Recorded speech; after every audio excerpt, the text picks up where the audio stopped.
Bila shaka ndani ya video maisha video zaidi ya video. Dakika 29 kabla kufika 2 kamili maisha asubuhi ya 10 na sakali, na tuko na wakili ndani ya News Extra this morning. Wakili bwana Morara Omoke yupo ndani ya studio asubuhi ya leo. Wakili, ujambo? Ujambo ndugu yangu. Karibu sana ndani ya video maisha asubuhi ya leo. Nashukuru. Alright. Wakili Morara, najua Kiswahili si mdomo wako. Jibu la hujambo, jibu ni si jambo. Lakini mimi ni mtaalamu wa lugha. Wewe mtaalamu pia Kabisa. Alright. Karibu sana wewe. Bila shaka, na sababu ya kukuwa na wakili ndani ya studio bwana Omoke asubuhi ya leo ni kutokana na maamuzi ambayo yalifanyika na mahakama kuu pale Malindi County ya Kilifi wiki iliyopita, ambapo kwamba jaji alitoa maamuzi ambayo kwamba yametukanganya kidogo, hasa katika wale ambao kwamba ufahamu mkubwa wa sheria tunao vile. Wakili na jaji alisema kwamba uchaguzi mkuu unafaa kufanyika on the fifth year. Wakati tumeishi kujua kwamba uchaguzi mkuu unafaa kufanyika after 5 years. I mean, unajua hata tungetafuta mwalimu wa lugha wa Kiingereza pia atuambie kwamba what's the difference between on the 5th year and after 5 years. And then we start from there. Lakini tuko na wakili hapa. Wakili, sheria inasema nini? And what's the difference between uchaguzi kufanyika on the 5th year and after 5 years? Kwa hivyo tuanzie kwenye katiba. Tunaangalia kifungu cha 136 kipengee cha pili ibara ya kwanza. Naam. Ukisoma pale inasema uchaguzi unafaa kufanyika Jumanne ya pili ya mwezi wa 8 ndani ya mwaka wa 5 baada ya uchaguzi uliopita. Naam. Okay. Katika ule mwaka wa 5. Ndani ya mwaka wa 5. Sio mwisho wa mwaka wa 5 ama baada ya mwaka wa 5. Imesema ndani mwaka wa 5. Uangalie mwaka wa 5. Kwa hivyo unahesabu, tukikuwa na kalamu tunaweza kufanya hizo. Tunaweza piga hapa. Tuanze na uchaguzi wa 2013. Ulifanyika tarehe 4 Machi tarehe 4. Kwa hivyo kulingana na uamuzi huu wa ikoti unafaa kuhesabu mwaka ile siku ambayo uchaguzi ulifanyika. Hiyo ndio inakuwa siku ya mwanzo ya mwaka wa kwanza. Hesabu miaka kutoka hapo. So mwaka wa kwanza utahesabu tarehe 4 Machi mwaka wa 2013. Utaishia tarehe 3 Machi 2014. Ukihesabu utafikia mwaka wa 2017 inaishia pale kwenye tarehe 3 mwezi wa 3 2017. Alafu unaangalia mwezi wa Agosti. Ndio maana tukafanya uchaguzi Agosti. Jumanne ya pili ilikuwa ni tarehe, nafikiri ilikuwa ni tarehe 7 mwaka wa 2017. Ndio uchaguzi ukafanyika pale. Ilipofika uchaguzi wa 2022 hesabu zikafanywa tena. Na wakati huu ilikuwa pale mbele ya mahakama kuu, mahakama ya rufaa. Naam. Ikahesabu, ikapata kwamba tarehe mwaka wa 5 ungeanzia pale tarehe 8. Tarehe 8 ambayo ingekuwa ni, yani ungekuwa sasa unaanzia pale, ungefaa kufanyika 2021. Lakini uamuzi wao wakajikanganya.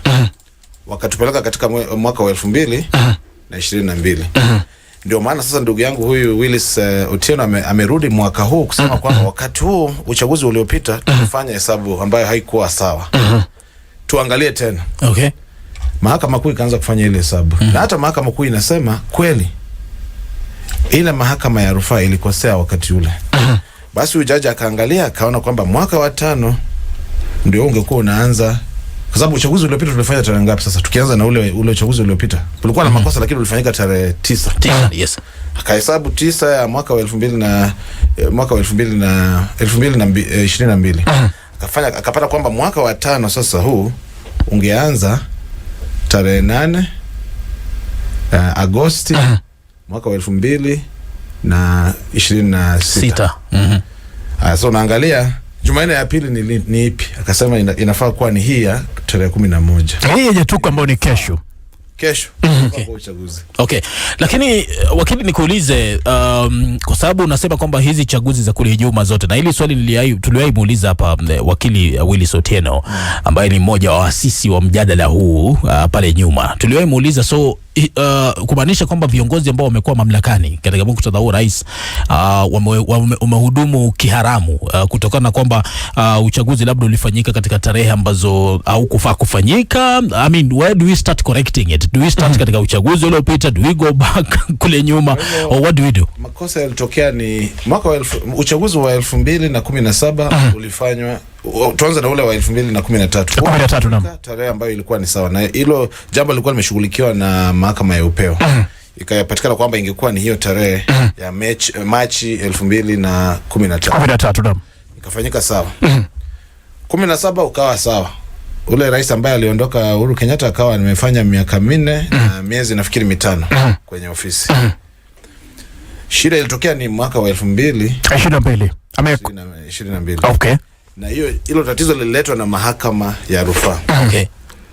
Hapo ndio shida ilitokea. Lakini sasa tukiangalia uamuzi ambao umetokea Malindi, tukifuata vile viamuliwa, basi tutakuwa siko sawa. What does it mean? Kwa sababu unajua hapa ni kama kuna mgongano wa sheria. Kwa sababu ikiwa uchaguzi unafaa kufanyika ndani ya mwaka wa 5. Na tumekuwa tukifanya uchaguzi baada ya mwaka wa 5. Makosa ni ya nani? Makosa yamekuwa ni wale ambao wanafanya utabiri wa katiba. Interpretation, ha? Na ningesema kwa kuangalia kwangu ule mwaka wa 2022 laumu mahakama ya rufaa. Ingefanya kisawa, tungekuwa na shida. Sababu unajua wakati mahakama imefanya uamuzi, basi inabidi tufuate ule uamuzi. Kwa hivyo kosa lilitokea pale, tunalaumu mahakama ya rufaa. Okay. Ama tuseme makosa yapo katika katiba yetu ilivyoandikwa. Labda is it ambiguous? Kwa sababu nakuuliza hivi kwa sababu nimemsikia wakili Willis akizungumza katika our sister station Spice FM a few minutes ago, na anasema kwamba hakuna mahali katiba yetu inazungumzia kwamba viongozi wanafaa kuhudumu kwa muhula wa miaka 5. Kwamba katiba yetu haijazungumzia mahali popote, but he was also categorical to state kwamba except the MCA. Kwamba kiti cha MCA peke yake ndio katiba ilikuwa bayana kwamba muhula wao unafaa kwa miaka 5. Hao wengine hakuna mahali inasemekana kwamba lazima utimize miaka 5. Is that not ambiguity? Kwamba itafanyikaje wakati tunafanya uchaguzi? Does it mean kwamba uchaguzi wa MCA unafaa kufanyika on a different date, or what should be happening in that case? Ile jambo liko halina tatizo hata kidogo. Kwa sababu mwanzo tukubaliana kwamba ukisoma katiba uanze kutoka ukurasa wa mwanzo mpaka wa mwisho. Viongozi wote wa kuchaguliwa isipokuwa hawa wa MCS, hawa wawakilishi wa wadi. Naam. Wale wengine wote hakuna mahali imekana kwamba watahudumu kwa miaka 5. Na hata hawa wawakilishi wadi, katiba imesema kwamba uchaguzi wao utafanywa pamoja na ule wa ubunge. Chaguzi zote zinafuata ule uchaguzi wa bunge. Okay. Basi hakuna shida yote. Lakini mmeambiwa ni 5, basi mtaambiwa kwamba imeshaelezewa tena. Zaidi ya hapo mmeelezewa kwamba uchaguzi wenu utakuwa unafanya na ule wa wabunge. Lakini sasa lakini ukifanya uchaguzi wa MCAs na wabunge, then probability kwamba MCAs wanaweza kukimbia mahakamani wakasema kwamba sisi hatujahudumu muhula wetu wa miaka 5 unaelezwa katika katiba. Kwamba katiba iko so clear kwamba kwa hao wengine sawa, kuna mahali inasemekana inafaa iwe miaka 5. Lakini sisi MCAs hatujatimiza kipindi chetu cha miaka 5. Na wameshaenda kotini. Okay. Wakaambiwa kwamba ni kweli, lakini katiba yenyewe imesema uchaguzi wenu utafuatana na ule wa wabunge. Kwa hivyo basi muridhike na hayo. Kwa hivyo katiba inajikanganya kimpango. Haijajikanganya. Imejieleza ikasema chaguzi zote zinafanywa siku moja. Kwa hivyo basi wewe kama mwakilishi wadi unafuata tu ile uchaguzi ambao unakuja. Unafanya uchaguzi wako unaendelea. Bwana Omoke, from where you sit, uchaguzi unafaa kufanyika lini? Kesho. Lakini makosa ni kwamba Tande Yes. alifanya uamuzi mzuri sana. Lakini mwisho akasema nimeona kama kana kwamba tume ya uchaguzi haijajitayarisha. Kwa hivyo nimeona tarehe inafaa kuwa hii. Lakini kwa sababu naona bado hawajatayarisha, sitasema ni sasa. Mimi nimesema tu tarehe ni hii. Hapo na kidogo naona hapo judge naye alijichana. Kwa hivyo kwa sababu kama judge angesema uchaguzi ni wiki ijayo, msipoweza kufanya siku hiyo, jipanga mfanye haraka. Baada ya hapo kama hamtaweza siku hiyo, lakini kuwaambia kwamba nimeona ni hiyo tarehe, lakini sababu najua mjitayarisha, basi nimewaachilia. Bwana Moka, nikuuliza hivi kwa sababu unajua taifa la Kenya ni taifa ambapo kwamba wasomi ni wengi na watu wako na kile nyingi. Ikitokea kwamba maamuzi ambayo yametolewa na mahakama kuu pale Malindi kwamba uchaguzi unafaa kufanyika hii wiki ambao ni kesho, of course haitafanyika. That's very obvious, haitafanyika because leo ni Monday. Nikuambie ni kwa nini? Kumbuka wakati ule walipokuwa kimuondoa ndugu yangu Rigathi Gachagua, mambo yalifanywa mbio sana. Lakini uchaguzi hauwezi fanyika kesho. Basi wakafanya njia hiyo. Haiwezi. Bunge likae, tupatie budget, tufanye uchaguzi. Haiwezi. Iko hivi ndugu yangu, nilikuwa nakuuliza hivi wakili. Najua kwamba uchaguzi hautafanyika kesho. Lakini tayari mahakama imeseta presidency here. Why am I saying this? Kwamba ikitokea kwamba uchaguzi umefanyika mwaka ujao Agosti tarehe 10, ambayo probability ya kufanyika is 99% kwamba itafanyika mwaka ujao tarehe 10 Agosti 2027, na katika moja kati ya wale wagombea wa rais ambaye atakuwa ameshindwa, akishashindwa basi aelekee mahakamani aseme uchaguzi huu haukuwa halali, maana uchaguzi ulifaa kufanyika 2026 tarehe 11. Kwa hivyo huu ambao umefanyika ambao nimeshindwa si halali, ameenda mahakamani. What happens? Because it is very possible. We know inawezekana. Umesema akili ni nyingi, lakini na kuna tumia maamuzi yale kama mfano as a case study. Inawezekana, lakini pengine ataambiwa kwamba hata wakati ule mahakama ilipoamua kwamba tarehe ingekuwa ni ya tarehe 11 mwezi wa 8 2026, ilisema pengine kwa sababu hawajajitayarisha wafanye vile walikuwa wamepanga. Kwa hivyo ataambiwa hata kama ilikuwa ni hivyo, mahakama yenyewe ilisema tuendelee na uchaguzi wakati huu. Okay. So ni lini tunaweza tukasahihisha hili? I mean, apparently haiwezekani tukasahihisha hili katika uchaguzi huu kwa sababu kesho ishafika. So ni lini tutaweza kulirekebisha hili, lini ili sasa iendane na katiba? Kama sisi ni watu wa kuheshimu katiba. Yes. Tujitayarishe uchaguzi ndani ya mwezi mmoja, miezi miwili. Tufanye mambo lakini kwa sababu najua Kenya hata ukiangalia vile mambo yalikuwa ukisoma ule uamuzi wa koti, utaona kwamba mwanasheria mkuu alikuwa anaongea sana kwamba huyu rais alikuwa anafaa kuwa na miaka 5. Sasa itakuwa vipi? Alisema kwamba yeye anafaa kusimamia mambo ya kikatiba, akawa anasimamia mambo ya kisiasa. Pengine inaonekana ni kama tutaweza kurekebisha kuanzia uchaguzi wa 2032, lakini kwa maoni yangu mimi inawezekana turekebishe mwaka huu. Okay. Lakini wakili, nikuulize, katika maamuzi ambayo hutolewa mahakamani huwa kuna mambo kadha wa kadha ambayo vile vile majaji wanazingatia. I mean, the political environment, public interest, the current state of affairs na mambo mengine kama hayo. Tunaweza tukasema kwamba Jaji Mugura alikosa kabisa kuzingatia, kwa sababu sasa hivi tunapozungumza hata tume ya uchaguzi hata haijaweza kuthibitisha candidates, hata vyama vya kisiasa vingine havijasajiliwa, kuna hata wagombea ambao bado hawana hata vyama vya kisiasa. Don't you think kwamba jaji alikosa kuweza kuwa bayana ama kuelewa mazingira ambayo yanamzunguka hata wakati ambapo anafanya uamuzi huu? Kwa maoni yangu, mimi naona amefanya vile angeweza. Kwa maoni yangu mimi naona kwanza amejaribu mahali tu amekosea. Anaweza kumtilia kurekebisha, labda ni pale hakusema kwamba uchaguzi ufanywe tarehe 11 mwezi wa 8. Hakuwa categorical. Hapo nafikiri hapo ndo ningesema hilo tu ndio kosa ningeona pale. Lakini kwa kufanya uamuzi ameamua, kwa sababu kazi yake ni kufanya utabiri wa kikatiba. Wakati mahakama kuu ndio ambayo imepewa jukumu la kutabiri katiba. La kwanza, the primary obligation ni mahakama kuu. Wakili Omoke, unataka uchaguzi sana. Sababu mimi nafuata mambo ya katiba. Katiba kama inafaa ni mwaka huu, tufanye uchaguzi mwaka huu. Lakini wakili, nafikiri watafurahia sana. Wakili Omoke, kwa nini every time kuna na mgongano wa masuala mazima ya tafsiri za sheria? Na hebu tusaidie kama wakili, kwa sababu mara nyingi Mkenya wa kawaida anajiuliza kwamba hawa mawakili nao wanatuchanganya. Because as we speak right now, Bwana Omoke, do you know kuna lawyers ambao wanasema kwamba maamuzi ya mahakama kule Malindi yalikuwa yana dosari. Lakini kuna baadhi yao, wewe ukiwemo, ambao mnasema kwamba yale maamuzi ni sahihi. Kuna Mkenya wa kawaida ambaye hajui sheria inasema nini na anawategemea kama wakili, wasomi wa sheria. Anashangaa, kwa nini mawakili hawezi wakaelewana kuhusu jambo ambalo kwamba linahusiana na sheria? Why? Kwa sababu ndio tunasema utabiri ule, kuangalia maana ya maandishi yale ya katiba. Kila kifungu, kila kipengee, kila ibara. Hiyo ndio kazi ambayo ambayo tunashughulika nayo sisi kama mawakili, lakini sasa kwa kuangalia katiba ambayo tulio nayo sasa ya mwaka wa 2010 kila mtu hata yenyewe imesema, ukisoma kipengele cha kifungu cha 3 inasema kila mtu ana jukumu la kuitetea, kuilinda na kuiendeleza hii katiba. Kwa hivyo inamaanisha kwamba sisi wote tunafaa tuwe katika huu mjadala. Si mambo ya mawakili peke yake.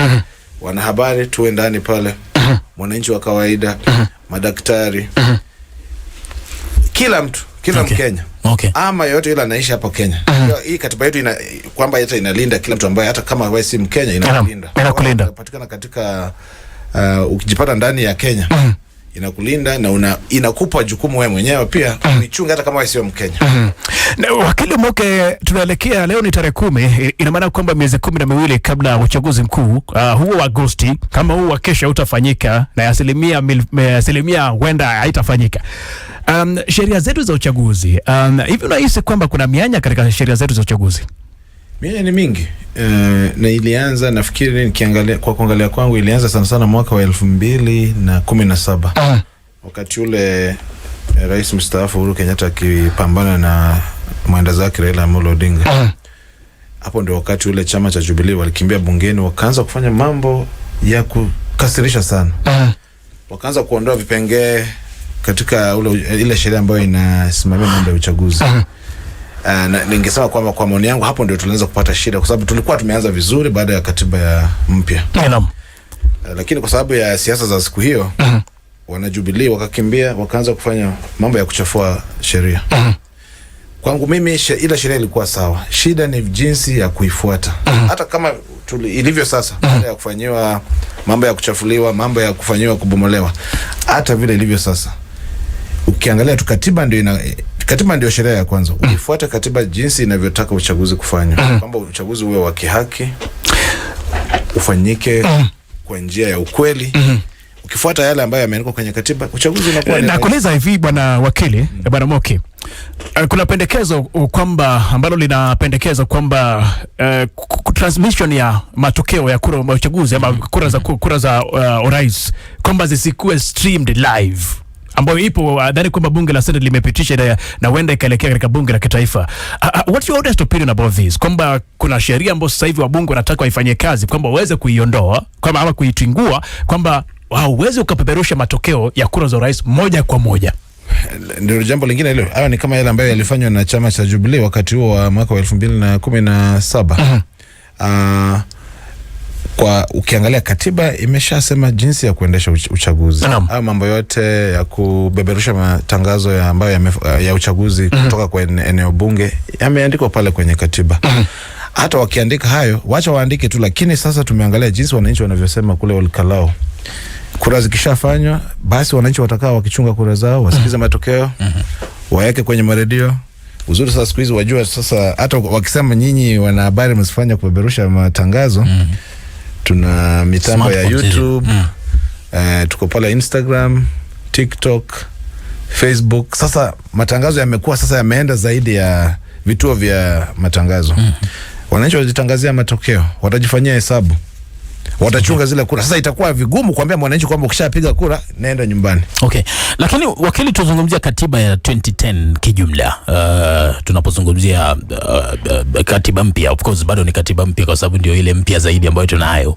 Unadhani kwamba katiba hii, na nakumbuka wakati wa mjadala wa tuipitishe tusipitishe, kuna wale walikuwa wakiipinga wakisema kwamba ina dosari, na hata wale walikuwa kiunga mkono walikuwa nasema kwamba tuiunge mkono, ndio tunakubali kuna dosari, lakini tuiunge mkono kisha baada ya pale, ikiwemo baba hayati Raila Odinga, Mungu ailaze roho yake mahali pema. Nakumbuka akiwa miongoni mwa wale wanasema tuipitishe kwa sababu mengi mazuri yamo, kisha yale ambayo labda yanahitaji kurekebishwa kidogo kidogo yaweze kurekebishwa. What is your honest opinion about 2010 constitution? And I'm asking this kwa sababu kuna mjadala mkubwa, na baadhi ya wageni ambao tunakuwa hapa wanaibua maswali kuhusu public participation. Wanahisi kwamba katiba labda haikuwa bayana zaidi kuhusiana na hilo. Kuna maswali kuhusiana na tume kadha wa kadha ambazo zinabuniwa na watu ambao wanateuliwa kwa tume zile pale wanateuliwa na wabunge, mwisho wa siku wanahitaji kuwachunguza wabunge wao hao. Kuna baadhi ya tume ambazo zinasemekana hazina mamlaka ya kutosha kama NCIC kuweza kwa mfano kufikisha mtu mahakamani na mambo mengine kama hayo.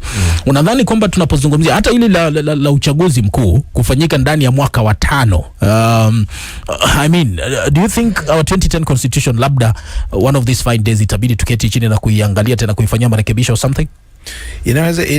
Inawezekana kwamba tunaweza kuifanyia marekebisho, lakini kwa maoni yangu mimi ningesema mwanzo tufanye tujaribu kufuata jinsi ilivyo sasa. Utekelezaje? Ndio tutekeleze mwanzo, alafu tutaona kama kuna matatizo yameonekana, lakini mengi naweza kusema kwamba sio matatizo ya kikatiba, ni mambo ambayo yanazungumzia tabia zetu kama Wakenya. Kwa mfano umesema swala la uhusishaji wa umma katika masuala ya kitaifa. Naam. Hilo jambo katiba imesema linahitajika kufanyika, lakini tunaona kwamba mahakama zenyewe zinajichanganya, hazitaki kutuambia kweli tutapima vipi uhusishaji wa umma katika jambo fulani. Na inaweza kupima mambo mengi, tunafanya kihesabu, tunaangalia kama jambo fulani limefikia kiwango cha kutosheleza ama haijafika. Lakini mahakama zimekuwa zikifanya mambo ya kuruka hapa na pale, hawatuambii vizuri. Kwa mfano ile jambo la uhusishaji wa umma, tulipoangalia wakati ule tulikuwa na mchakato wa kumuondoa aliyekuwa naibu wa rais Rigathi Gachagua. Haikufanyika vizuri. Wananchi hawakuulizwa. Hilo ni jambo walianza kwanza ule mchakato, walipofika pale wakapata kwamba hatujafanya hili, wakafanya wakahusisha umma kama masaa 9 hivi katika siku moja. Mahakama ikasema hiyo haitoshi, wakaongeza siku ya pili, lakini hata hawakutokea wabunge, hawakutokea kwenye zile kongamano za kujadilia hili swala. Baada ya kukusanya maoni ya wananchi, yalikuwa kidogo sana. Ukiangalia jumla ya wananchi Kenya, tuko watu kama nafikiri tunakaribia milioni 60. Unachukua maoni ya watu wachache, unasema umeongea na wananchi. So hilo ni jambo ambalo ni sisi wenyewe hatutaki kufuata. Sio katiba. Hatuhitaji kuandika katiba tuseme ukitaka kuongea na wananchi, ongea na wananchi zaidi ya 50%. Hata kwa kuangalia kihesabu utasema kama wananchi ni milioni 60. Watatosha wangapi ndio tuseme tumefanya kuhusisha? Bila shaka. Na labda pia nadhani kwamba uwazi upo kiasi gani katika kuweza kumshirikisha wa Kenya. Nadhani kwamba hilo pia lipo, kwa sababu unaweza kuta kwamba labda mbunge ameleta wandani wake tu, wale watu ambao wataitikia kile anachotaka yeye, na akitoka pale kwenye ukumbi anasema Wakenya wamekubali, kwamba wananchi wangu wamekubali. Na hata ukienda kwa wananchi wake utakuta kwamba maoni yao ni tofauti kabisa sana. Wakili Omoke, tukimaliza kwa sababu ya muda, turudi hapa katika huu uamuzi wa uchaguzi. So what does it mean? Uamuzi umetolewa na mahakama.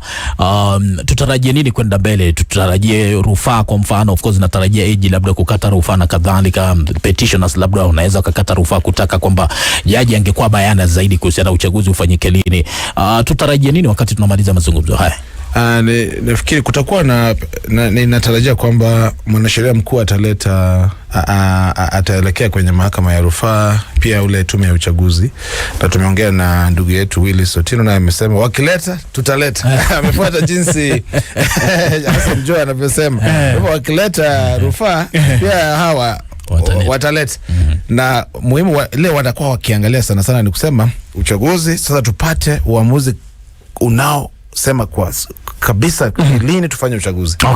Na wale ambao hawajafurahia ule uamuzi, tukiongelea mwanasheria mkuu na tume ya uchaguzi, watakuwa wakisema hapana, tufuate hesabu. Watakuwa wakiangalia hesabu ya hii miaka 5 inafanywa vipi.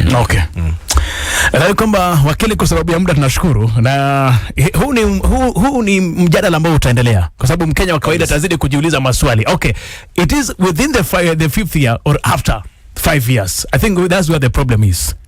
And we wish kwamba in future maybe tunaweza kuwa na consensus kwamba it's supposed to be exactly after 5 years or it's supposed to be exactly within the 5th year. I hope so. Basi nashukuru. Tumefanya mjadala mfupi, lakini nafikiri wananchi wataelimika kwa yale ambayo tumeweza kuyaangalia. Bila shaka. Asante. Aitwa Morara Omoke, body advocate of the High Court, Nadia Video Maisha Video, zaidi ya video dakika 5.